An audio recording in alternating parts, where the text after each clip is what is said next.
In this video, we're going to be building the iconic Dragonslayer. The Dragonslayer has been continuously wielded for the past 35 years by Guts and the manga Berserk. In my opinion, this is the original giant sword to end all giant swords. To date, no one has attempted to build a full-scale version of this sword, so I think it's the perfect challenge for my lunatic self. Alright, that's all the introduction we need for this behemoth. Let's get right into it.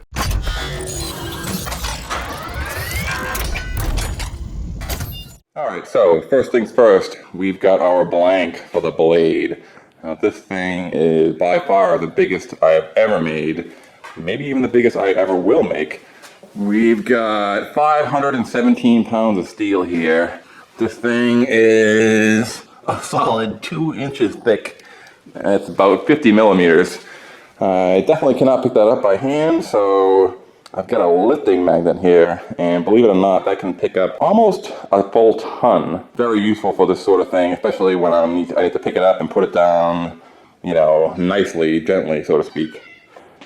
I have a very hungry cat over here. Anyway, I have a forklift now, but this room is pretty cramped, so not a whole lot of room to drive a forklift around. I'm going to use an engine hoist, actually. It's actually right there. I'm going to pick it up with that. I'm going to stick it on this table. Now, I've actually fabricated 2 new tables just for this project. This is kind of like a general fabrication table. Probably weighs 500 pounds, I would say. And this is my new dedicated welding table. This is made from an old milling machine table. It weighs 4,000 to 4,500 pounds or so. Needless to say, I shouldn't need anything else for this kind of project or any future project. Of course, I've already ran into my first issue, and that is I didn't use tall boards here to raise the plate off the ground, and these legs do not fit underneath, so I can't actually position the engine hoist close enough. You can see the hook right there. I need to get it there. So I guess I'm gonna break out the powerlifting belt.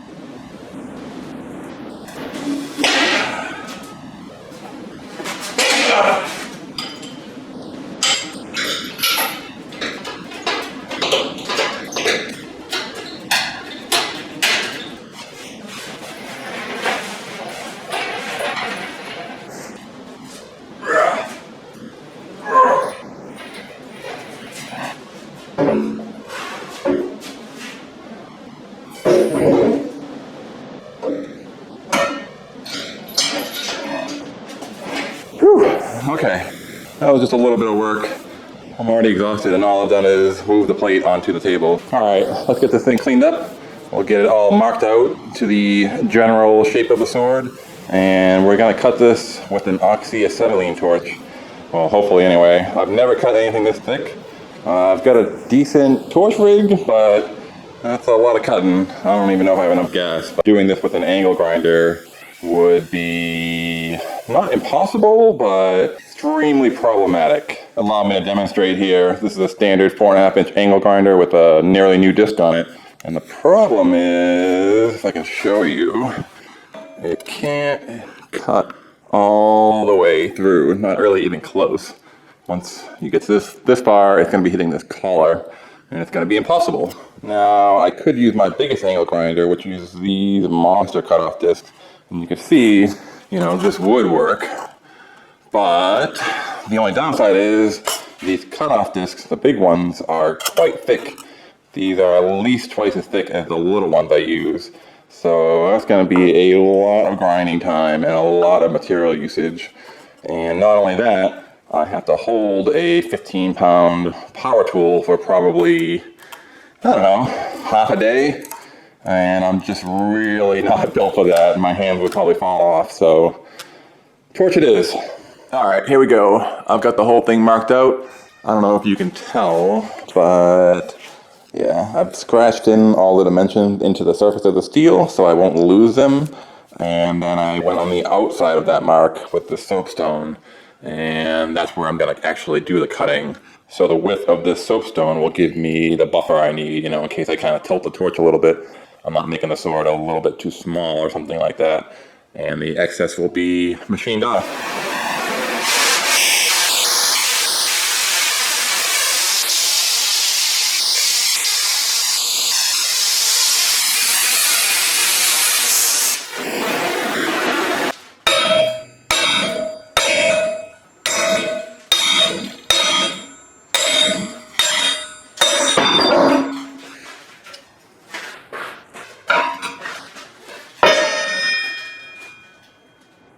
Alright, well, my first cut actually seemed to be pretty successful.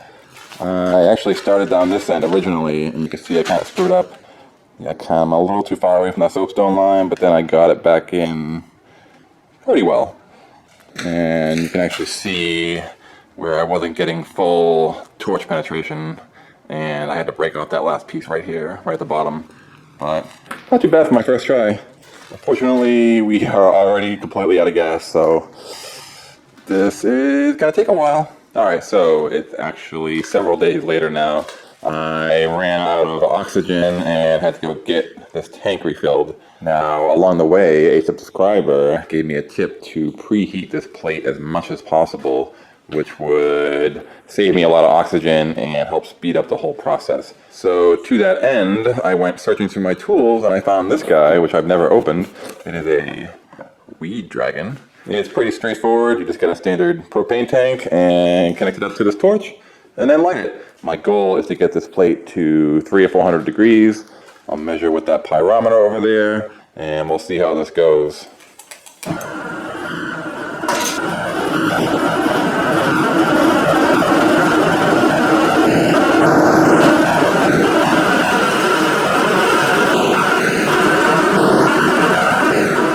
Alright, I'm showing a little more than 300 degrees on top.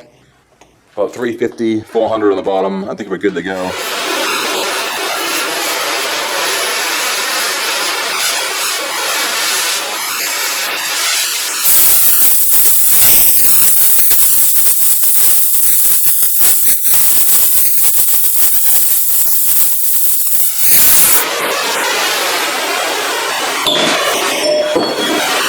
Alright.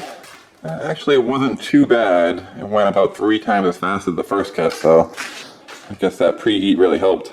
Kind of looks a little rougher, but that's mainly because I had to go back over it just a little bit. There were a few spots I hadn't quite gotten all the way through, so I was actually moving slightly too fast. But it worked. I don't appear to have ruined the sword so far, so let's work on these side bevels.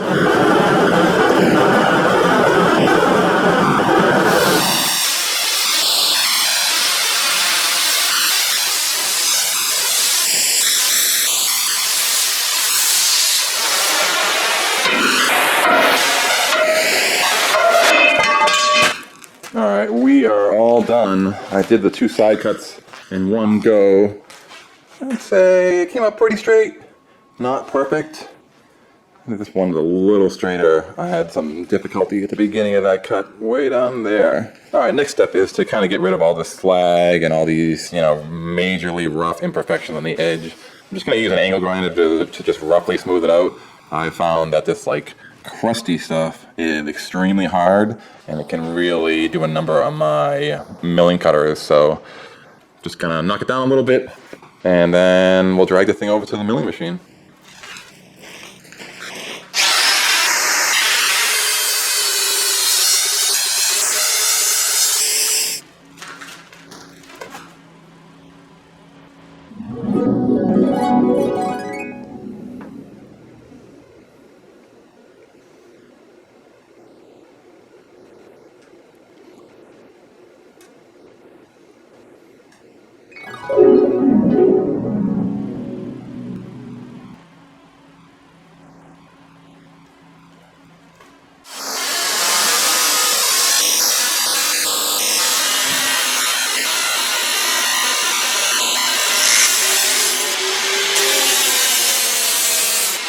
Alright, so a few hours of grinding, and this is what we've got.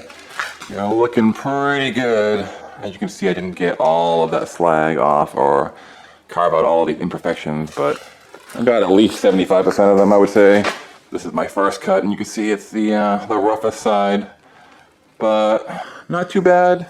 I don't think there's really any problem areas other than, I think it's this one right here. Let's see, that is pretty deep in there. And I don't know if you can see the line. I can't actually really tell on the viewfinder, but there's a scratched line right about there. Let's see. That's probably the closest one. A few others elsewhere, but I think I may have gotten away with it. I also put this kind of bevel on the edge here to kind of just get rid of all the burrs and the the slag deposits and everything, so it'll lay flat on the milling machine, and it won't kind of scratch up the surface of the milling machine with some sort of imperfection on the underside. So I'll see how it goes. All right, so now I need to get this giant 400-pound blank into the next bay of this shop and onto the milling machine. All right, so this is the forklift that I purchased last year. Now, one of the reasons I purchased this particular forklift is because of this mast. On most forklifts, they're intended to lift things up very high, at least 15 feet or so. This has got a tiny little mast on it. It can only lift maybe 8 feet.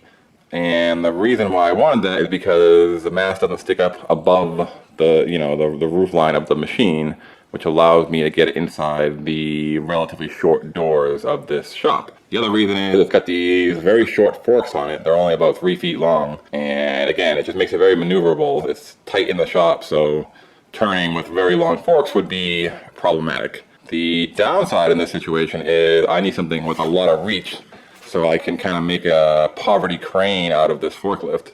Now, to that end, over here I have purchased some homemade fork extensions, and they give you a lot more reach. Obviously not with the same weight capacity, but that's not important. Here I'm only lifting a few hundred pounds, not several thousand. So these are 7 feet long, and I've drilled holes in the end of them. And what I'm gonna do is bridge the holes with this thing.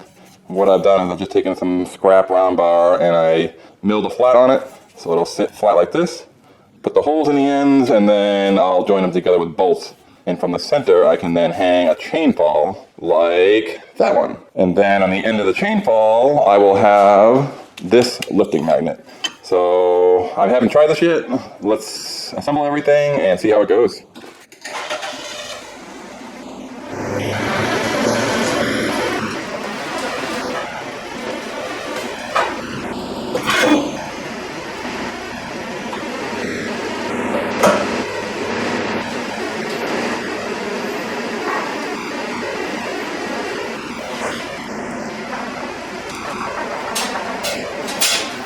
Alright, so my improvised crane idea worked great right up until it didn't. The problem here is you see there's all this slack, but I can't raise the mast anymore or it'll hit that garage door. And I can't close the garage door because it'll hit the back of the forklift. So the goal here is I'm going to have to raise this thing probably as much as possible. I mean, I might as well raise it to roughly the height of the mast itself, so I have as much lifting range as possible. And that'll get this whole thing and all this and this equal to or above the level of the forks, which will give me a much greater actual indoor lifting range. You can see over here, I've got some big box tubing that I cut up and I'm going to use for my risers. This is actually the remainder of the legs for this giant welding table that I made, so it should hold up no problem. 2,000 years later. Okay, well, it's been a few hours of cutting, plasma torching, drilling, grinding, welding, machining, but this is what we got. I got these two big pillars acting as risers. I've got 1/2-inch plates at the top and bottom. There's a big piece of threaded rod coming all the way through to the top there and just securing everything together. And this has gained me a ton of height. As you can see, this is now the minimum lifting height. We're actually just above the forks. So this is perfect. I'm not actually even touching the plate yet. And now I've got, maybe a foot of space up there or something like that. So hopefully this holds together.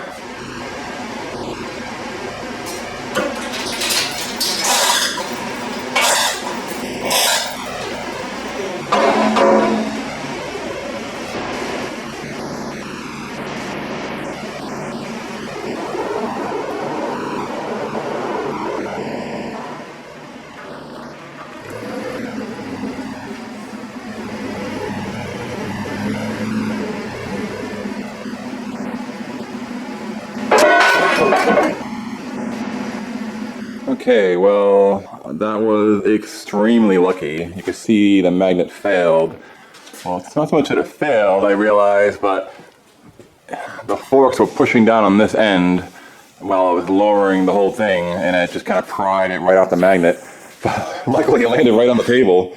It didn't damage anything, it only dropped, an inch. I don't even think it was that far, but whew, you can see it was pretty close to coming off the table.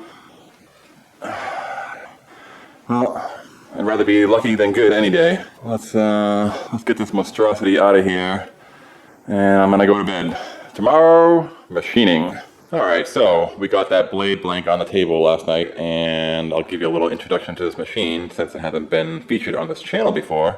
This is an old 1938 Cincinnati milling machine. It's about 2.5 times heavier than my old milling machine. It's weighed about 5,000 pounds and has 2 spindles.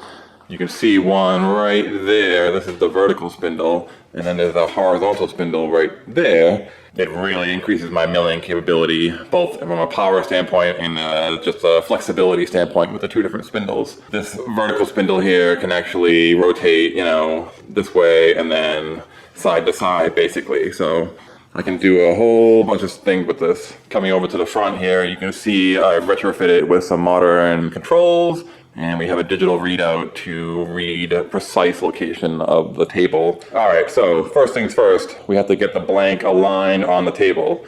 The table moves perfectly straight, left to right, in and out, and I want this edge of the blade blank to be perfectly in line with the table's travel. So as it's milling a perfect line down the end. Now to this end, I had previously scribed a line in the steel. I don't know how well you can see this. There's a nice straight line going all the way down, because I knew I wouldn't have a straight line on the edge here. This is still pretty rough from the torch cutting. So what I have done here is I stuck a laser in this spindle. So really quick demonstration on what I'm talking about with the laser. Let me turn off the lights and I can show you. All right, I got most of the lights off, and you should be able to see the laser. It's right there at the tip of my finger. I think you can see the line that's scribed on the plate. But now I'll traverse the table about 2 feet, and we'll see if it still lines up.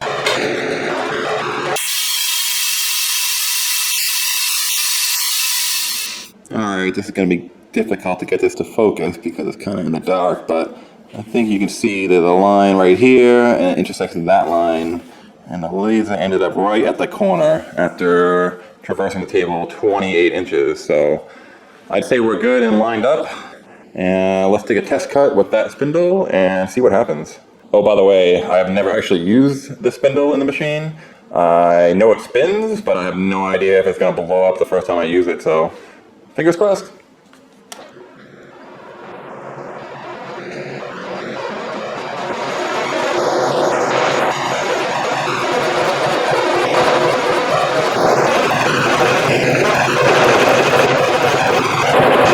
Okay, so I've gotten this far on my first cut, and I've already run into my first issue. The cutter just keeps stalling, basically. It just completely stops. And I played with it a little bit, and I kept hearing my belt screech. So I came around to the back of the machine, and I think I found the problem. There's supposed to be 5 belts on this, and there's only 2. Not only that, but you can see there is like no tension on this belt. And just a little bit on that belt. I guess, considering it's midnight, I'm gonna try to put as much tension on this belt. There's actually an adjustment knob, it's actually right here. I'll put as much tension on it as possible so I can get as much cutting done tonight. And then tomorrow I'll see if I can source some new belts. Shouldn't be too big of a pain, but you can just see, look at the splits in the belt and everything. These are almost done. Random side note, by the way. Check out this door for the back of the milling machine. It's got a way, it's hard to move.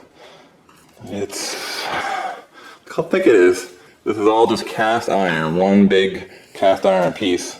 It's gotta be 200, 300, 400 pounds, I would say. Just for a stupid door. Look at the thing. All right, I put a lot more tension on this now. This is the one that was super floppy. It's fairly tight. And this one is very tight. Probably too tight, but let's see if I can rotate this by hand. Yeah, I mean, it's not terrible, but it's just gonna be for tonight, hopefully. All right, let's get back at it and see if I can't blow this thing up. Okay, so it's a new day, and I've almost got this cut done. This machine can do 28 inches at a go. It's probably 2 inches short. I gave up for the night last night because I kept stalling that cutter out due to the belt issue, which hopefully is band-aided for now. I was able to locate 2 new belts, and I'm using the 2 old ones, so that should be okay for the moment. I've got 5 real ones on order, but it's currently the weekend, and I can't source that many belts that quickly. So back over here, the main problem I'm having is a lack of clamping on this end. I was hoping that the incredible weight of this thing, plus the clamps that I'm able to squeeze in down here, would be enough, but it is not. The issue here is, if there's any real machinists in the audience, these cutters rotate counterclockwise, and so you can almost kind of imagine it's like trying to grab the bottom of the plate and lift it up. And with no clamping down here, it's actually moving, and that is gonna wreck this cutter. It's gonna chip those teeth and break them off in short order. So I've got this hack job set up over here with some welding clamps, which is not great, but I really don't have any other options. This whole thing is smooth on the backside down here, so there's like nothing I can just grab. So I'm literally putting it right underneath this handle, which hopefully should just get me through. Ideally, I would have the machine traversing the opposite way. It would be going left to right. So as the cutter rotates, it's pushing down on the plate, pushing it into the milling machine, which should prevent this issue in the future. However, I wanted to mill this side first, actually this quadrant first, because this is where I had the biggest mistakes with the torch cutting, and I wasn't sure if I was able to machine the whole thing smooth. As you can see, I don't see any of those mistakes here. Everything seemed to machine out, so I just gotta finish this up, and then I'll move this thing around, hopefully a better clamped position, and I won't have this problem in the future. Okay, so I didn't bother filming it, but I finally finished this section of the cut, about half of it or so, and then I got the plate all lined up to do the next half of it. So this time what I've done is I've mostly centered the plate on the table, as you can see, and I don't have this giant overhang. It's just maybe 2 inches or so. And this allowed me to get this clamp in this T-slot here to clamp down this end. I had to kind of clearance the end of the clamps just to get it in there, but I considered putting a clamp right in the middle here, exactly how I have this, but the only problem is, as the table traverses, it's going to hit this thing right here, so I'd have to take it off, right before I got to that point, I guess, which kind of negates the whole point of having it, because then it's going to be, directly opposite the cutter right when I'm taking it off. So I'm leaving it on for now. I managed to get just enough clearance so I can actually actuate this, and it just misses the clamp. So, we'll see how it goes.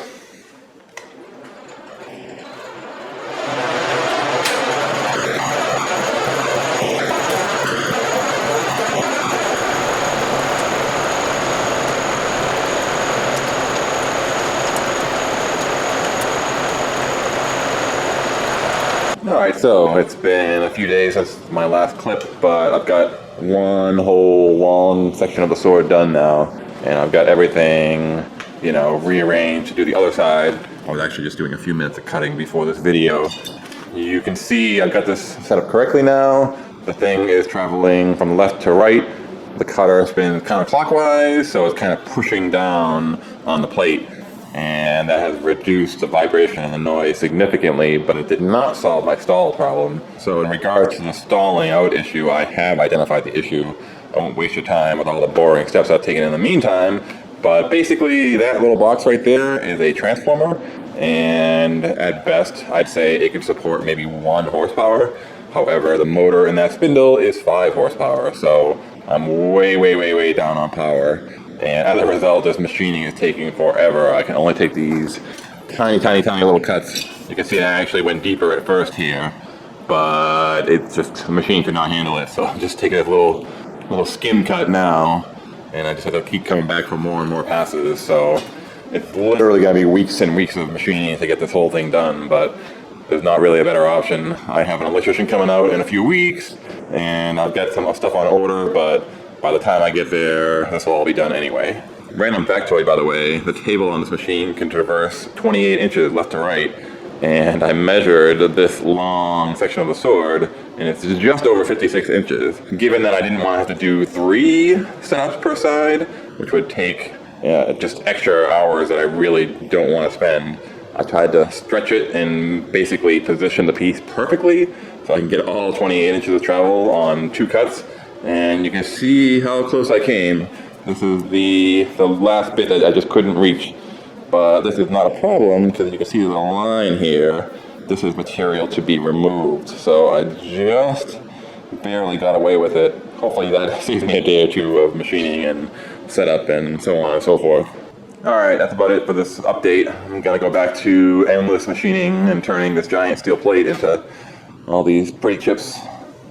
Many hours later. Okay, so I've got the 2 long sides of the sword machined here. It actually came out quite well. But the problem is I need to do this side of the sword and then the 2 little angles at the end. These things. And you can tell if I were to rotate this blade 90 degrees so it's facing that cutter over there, the center line of the sword is going to be hanging off into open space out here. And I certainly don't have the strength to hold 400 pounds while I'm trying to clamp the thing down to the table. So what I've come up with is this ungodly contraption over here. So what I've done is I've taken the forklift. I got these 7-foot long fork extensions, my little homemade train hoist thing. What I want is to be able to support the sword, but not rigidly. The idea would have some level of compliance so I can kind of wrangle it into position and then clamp it down. So I actually use this. This is actually a resistance band. This is the largest one this company makes, and I've got it doubled up here. It says it's good for 200 pounds of resistance, so I figure it should be right in my wheelhouse for this job. I've actually already lifted it mostly, and I'll show you. This is just kind of, it's touching, but it doesn't take any effort to move it, which is exactly what I want. I want to be able to position it, smoothly, but not rigidly. And in case this thing breaks for some reason, this gold chain is kind of a safety. It's going right across the forks. And it's looped back around this. So hopefully this isn't a major disaster. Unfortunately, I was not filming earlier and I was setting up this exact configuration and I lifted the fork so high that entire thing came out of the top of the forklift and this whole thing came crashing down on the table and it almost got me.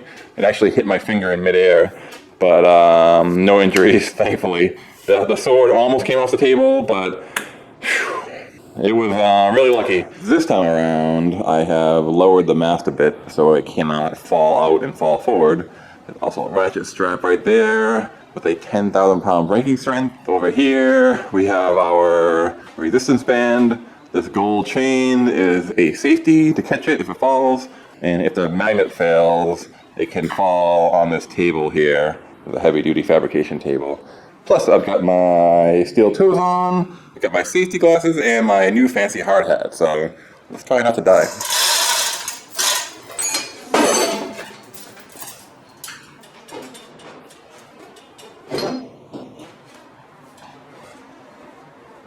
Alright, so I've got the forklift at its tallest point, or at least as tall as I'm willing to put it, and I've got the little chain hoist that I use to lift this thing maxed out, and I actually got really lucky because you can see this is basically perfect. It's just floating off the surface. I can take this end and just one finger move it around. So this will allow me to position it precisely on the mill while still having plenty of support, but just enough give, I guess. So I can get these clamps on this and get this lined up just right with the travel of this milling machine's table. So I'm gonna get to that right now. Well, that actually didn't take very long. I can't believe I'm saying this, but the first time I positioned the sword blank, I just kind of eyeballed it. And then when I used the laser to verify, it was exactly perfect. Like, I could not have made it any better. I have no idea. That's like impossible, but anyway, it saved me a ton of effort. So I've got my redundant clamps here. And I kind of eased up on the pressure of this a little bit, especially because it's going to be articulating left to right and I don't want it to pull too hard. I can move the handle of this very easily, it's almost floating. hopefully this works. Let's get started.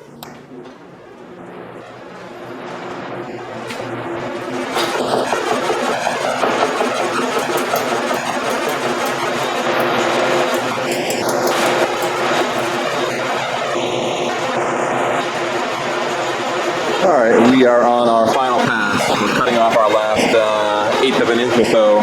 Get some real nice, pretty chips down here.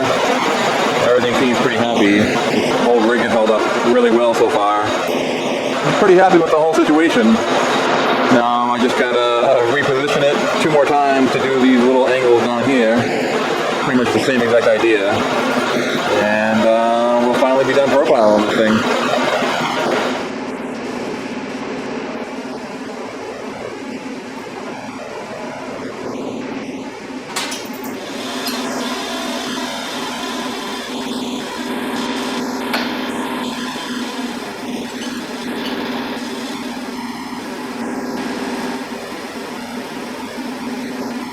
Okay, well, this time I didn't get quite so lucky with lining up this side here. And in fact, I found it to be incredibly tricky because with the amount of tension on this, as soon as I loosen one of these clamps to reposition the plate to get it in line, the tension actually pulls the plate out of position.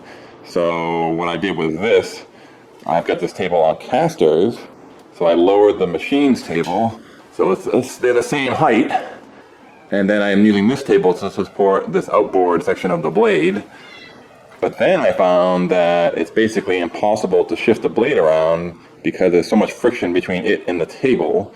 So I have partial tension with the resistance band just to take some of the load off, but it's still sliding, still resting directly on this table. And then every time I would make a pass, back and forth to see if I had this edge in line with the table's travel, I would have to clamp everything down tight, make the pass, then loosen all of them except for one, so I could pivot the blade without it being pulled out of position by any of these other things. And it seems to have worked. I've gotten it very, very close, and I'm calling it good. So let's get this thing to milling.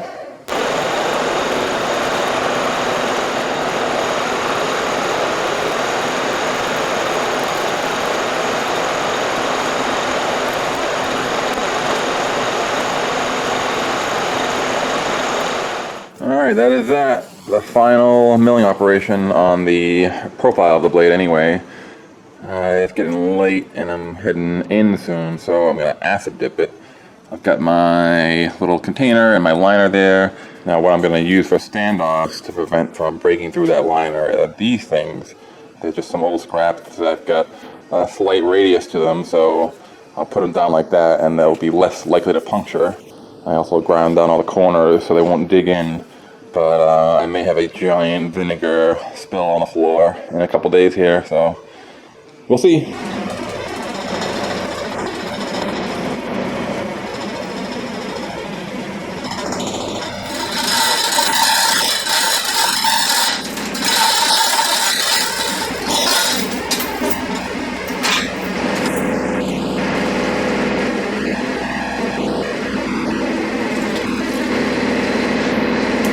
That's it. I've got enough vinegar to cover the whole thing. It's almost coming out of the tray here, but I think that's going to be good enough. Alright, I'm actually going to be gone for a few days, so the sword blade can marinate for a bit. We'll check back in. Alright, so I heard to be a real YouTuber, you got to pimp your merch in every single video, so here we are. I paid a really excellent artist to make me some 80s inspired PHM designs, and she gave me 4 of them. I was gonna pick one, but honestly I like them all, so here they are. I got this one right here. I've got this one as well. Very nice. I really like the color scheme on this one, but I think this one's my favorite. It's kind of got like Outrun / Motley Crue vibes. Definitely right in my wheelhouse. If you like any of these new designs, I'll have a link down in the description to purchase your own. I'd really appreciate your support on this, as I'm trying to break my all-time sales record. In the last 7 years, I've managed to sell 1 t-shirt. I'm hoping for 4 this time, maybe 1 of each. By the way, that is not a joke. I have actually sold only one t-shirt in the last 7 years, my entire YouTube tenure. All right, that's it. See you on the next part.